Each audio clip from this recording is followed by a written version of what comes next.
आंनि दारै बेबायदि फिसा बानानै खामानि मावनानै जानाया जानाय नङा बेबायदि जों सोलिनो हानाय नङा होननानै बुङो आरोना उफाय फिसायनि अननायल' नांगौ होनबानो गासिबो बेसेबां खस्थ'आनो फैया मानो सौसिलांजोबनो हायो आंनि थाखाय जेबो नङा आंनि सासे खांबावनो नागिरदोंसो मिथियाखै बिसोरो आंखौ बे सानैल'सो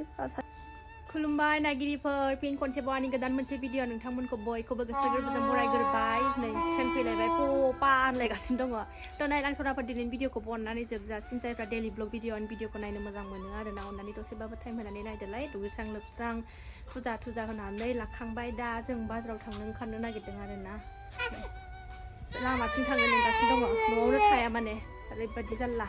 न'आवनो थानो बायो लामाथिंल' बेरायनो लिंगासिनो दं ओमफ्राय ओंखाम जानग्रोदों आङो दा ओंखाम एसे जानानै बाजाराव थांसै आरोना मैगं थाइगं जेबो गैया जोबस्रांजोबनानै दङ सामब्राम बानलु थामलु सेस जोबजोब्बाय आलु थालु गैला लायनानै फैस्रांसै थ' नायलांबाय था सनाफोर दिनैबो आंनि भिडिअखौ अननानै जोबजासिम जायफ्रा डेलि ब्लग आंनि भिडिअखौ नायनो मोजां मोनो आरोना दसेबाबो टाइम होनानै नायदोलाय थ' नायलांबाय था सनाफोर फुथुबाय आङो सनाखौ नै बिदि बानलुसो लायलांसै बानलु रावनखायनो गान्दुखौ बिदि बिमा उन्दुफानाय बायदि होसिनजोबनानै दोननांगौ आरोना ओमफ्राय बिदिबासो गोबाव उन्दुयो बेयो थ' आं एसे ओंखाम जानानै लानोसै बोथोरानो अखा दोमैहांसो जानायबाय नै सान्दुंआनो गैलालाय ओंख्रिया नै आंना दिनै बेबायदिसो ना बाथोन बानलु गोथांबो गैया नालाय गोरानखौ होबाय आङो बेजोंनो ओंखाम गुदुं जानानै थांसै ओंखामाबो मोनबाय ओमफ्राय नैबेहाय दहाय फुङाव फिसाजो जालांनाय दहायनि गुगुनि दं आरोना एसे आलुजों बेजों जाथोंसै दा फिसाजोआ ओमफ्राय दावदै रुनानै होनोसै फिसाजोनो फैबा स्कुलनिफ्राय लायनांगौ दा बाजाराव थांगोनसै ओंखाम जानानै बाजार खालाम डाइरेक्ट लायनो थांखानोसै फिसाजोखौ देनोसै बाथोनखौ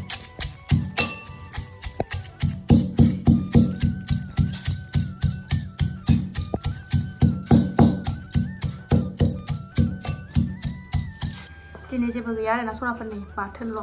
ओंख्रिखौ लायासै आङो माबा मटर ओंख्रिखौ जानो बादां बेजोंनो गुदुं सिथुम जानोसै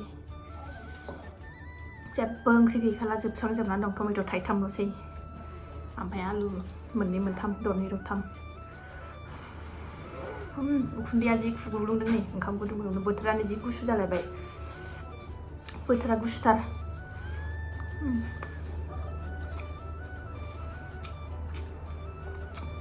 ना गोरान बाथोन नाफामबो दंमोन हौवासां खोसाथार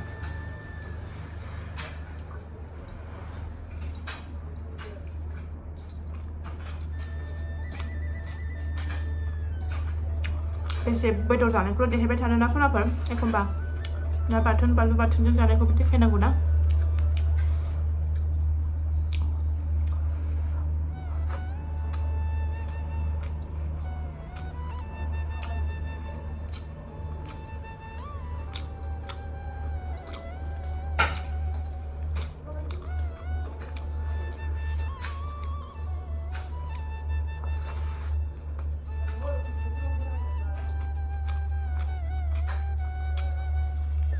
ओंखाम जाखांनानै माबार बाजाराव थांसै फिसाजोखौबो स्कुलनिफ्राय लायनांगौ ना नङाबा दा टाइमा मिलायनाय नङा 12था जानोसैयानो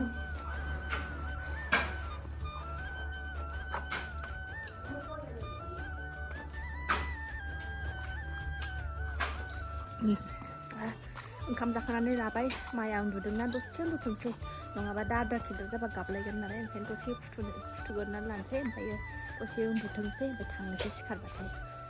बोथोरा गुसुथार नै दोमैलायबायसो बोथोरानो गुसुथार आरोना दोमैलायबायसो नै हालौबाय गोसाथार बानलु गोरान नालाय न' खाथियावनो उन्दुनायखौ नायफैदों नै हाखोगासिनो दङ दाबो सिखाराखै फिसाजोआ ओंखायनो दसे फैदों इसिनाव बाना लाबाय आं सनाफोरनि सिखाराखैनोमोन मानसिया उन्दुनायखौनो बोखांबाय आङो दा टाइम बारा जागोन ना फिसाजोखौबो लायनांगौ 12:30 बारखाबाय थाब थांसैथ' नायलांबाय थादो आंनि बाजार खालामनायखौ नै एसे सनाफोर उफाय गैया नै आङो थफ्ला बिदि लानानै बाजार खालामनानै जायाबानो उफाय गैया खालायनानै होग्राबो गैया नालाय थांसैलाय जोंहा बिदिनो थफ्ला थफ्लि थांसै मोदोमाव थफ्ला आखाइयाव मना हौवा गैयि संसार नालाय सौसिजोबनांगौ जायो जेखौबो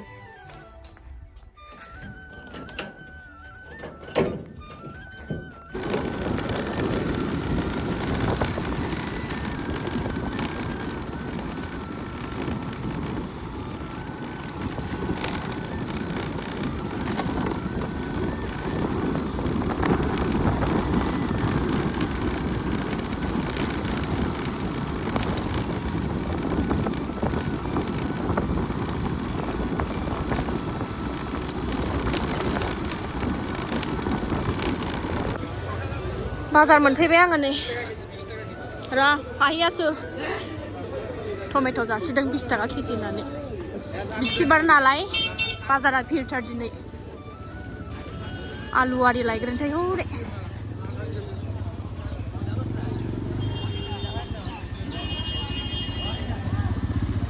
पियासा बेसे आदै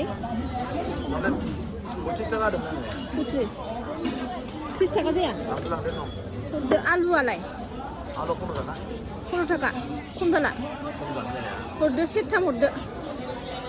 आलु सेरथाम पियास 1.5 केजि आलु सेरथाम गोथां गोथां थानायखौ दा हरदो आदै औ थावा गोथां गोथां थानाया अरजाया दख'ना नै बेसेबां बेलाय दख'नाफ्रा दख'नाया बेसेबां माबा साराय बेसेबां साराय सय ओमफ्राय नैबेलाय बेफोरो औ साराय 8 नैबेया साराय 9 औ आलदा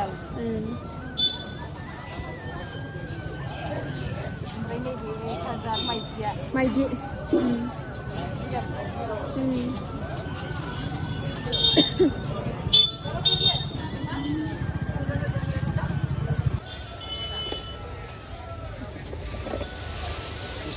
ओहो खुस्रा गैया आलु आरिखौ लाखांबाय कफि आरि लाना थांसै एसे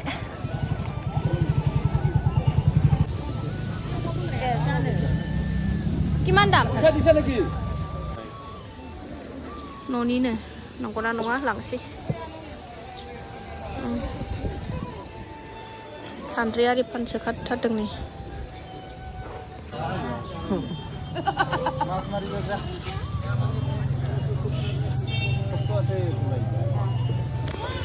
बानलु रानिया बानलु लानसैलायनो जलकिया किमान फवासे लांसै बुरजा लांबाबो सेवो ना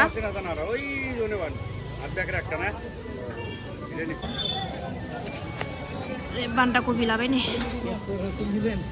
गथ' लानानै बाजार खालामनानै जानांगौ एसेल' मुस्किल नङा आरोना मेंग्लिजोबखायो मानसिसो लादोंना गथ' थफ्लायानो बेसेबांबा गिदिर जाखाबाय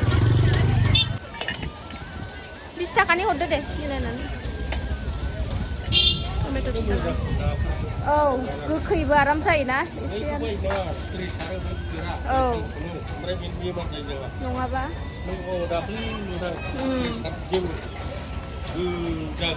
औ औ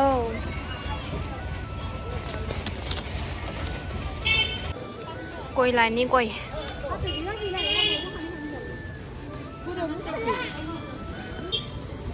मैथा लानि नै मैथा ओंखारदों गोखै जागोन ना जाया खेबदो मा मावलांखो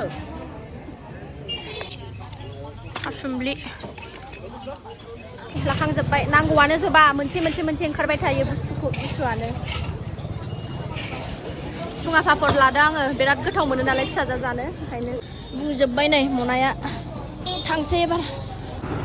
बाजारनिफ्राय फैबाय आङो ओमफ्राय दा फिसाजोखौ लायनाय टाइम जाखाबाय नालाय डाइरेक्ट थांखानोसै आङो दा हास्लाबनाय नङा न'आव थांबाथाय ओंखायनो थांखानोसै स्कुल मोनफैबाय आङो नेगासिनो एसे टाइम दंबावो दसे नेथ'नोसै बाजार खालामनानै फैबाय माबाय नै दासो सिखारबाय सनाया दा सिखारबाय मा नों जा गोबाव उन्दुखाबाय गबाय नै दाबो सफैया जोंना मोखांबो नुवा गन्थंबो नुवा जा लेट ओंखारबोयो देहायाव ना थाबायबोनाया नै दासो फैगौ जा मा रायलायनानै फैगासिनो आब' फैगौ आब'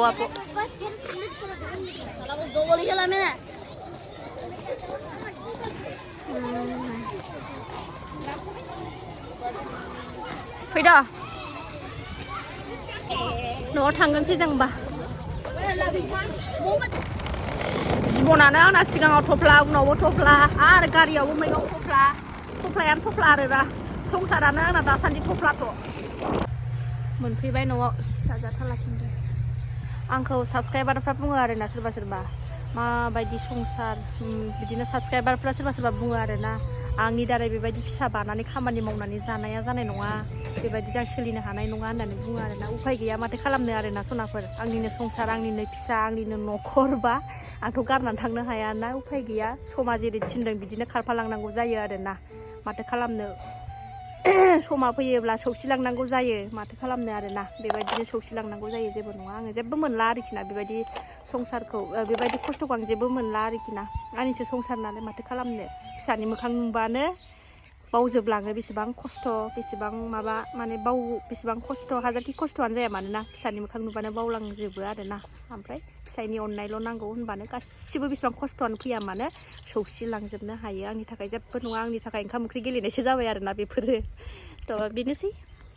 जोंना माने लामा नायनोबो सोरनिबा हेल्प मोनोबो आरो आजिखालिनि जुगाव सोरनि हेल्प मोनो आरोना गावनि संसारखौ सौसिलाङाबानो उफाय गैखाया माथो खालामनो सोरखौथो मोनबाय थानो संसार जाबाय जेला गावनि संसारखौथ' गावनि फिसौखौथ' गावनो खांखानांखागोनखा मालायखौ आसा खालामनानै लाब गैया आरो आं मालायनि मावनाय दांनायखौबो सुखुखाला आरोना आं हारसिंसो ब्ला ब्ला मावनो मोनबा मोजां मोनो सासे खांबावनो नागिरदोंसो मिथियाखै बिसोरो आंखौ बे सानैल'सो आरो सासे खांबावनोसो नागिरदों आंहा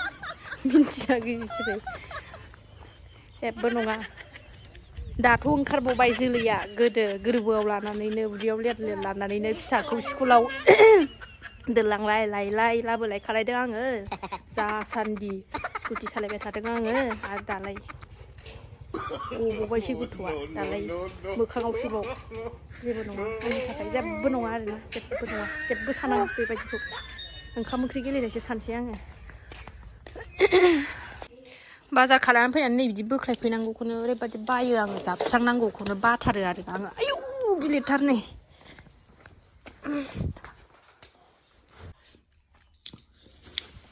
दुन्दिया हेंगाराव नै बान्दा लाफा मुथानै गय फाथै सुङा पापर फुलकबि थासुमलि मैथा टमेट' बानजुद ओमफ्राय नैबेहाय आलु सेरथाम सामब्राम गोजा सामब्राम गुफुर बेनोसै दिनैनि बाजारा दसनाफोर बोस्रांजोबखांबाय भिडिअखौबो दोनथ'नोसै बिराद गोलाव जाबाथाय बरिं मोनोना नायनो जायफ्रा दैलि ब्लग भिडिअखौ नायनो मोजां मोनो आरोना सनाफोर दसेबाबो टाइम होनानै नायदोलाय आरो जायफ्रा आंनि चेनेलाव गोदान अननानै भिडिअसफोरखौ नायनानैल' डाटा साबस्क्राइब खालामनानै गालां आरो मोजां मोनदोंबा कमेन्ट खालाय आरो लाइक खालाम आरो शेयार खालाम आरो बेल आइकनखौबो क्लिक खालामनानै हो आरोना जायफ्रा मोजां मोनदों आरो जायफ्रा मोजां मोना नायाबाबो अरजाया थ' दिन भिडिअ एसेनोसै नेक्स्ट भिडिअ थाबैनो लोगो मोनफिनगोन बाय बाय